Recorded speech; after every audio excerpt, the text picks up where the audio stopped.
пристига специално от кума и от кумичката, като казват специално за юбилярката, за рожденичката.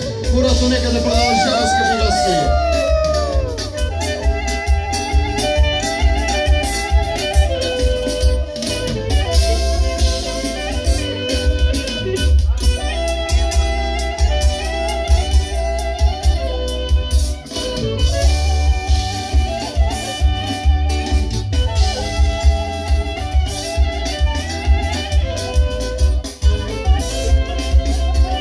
Юбилярката да продължава да води хората.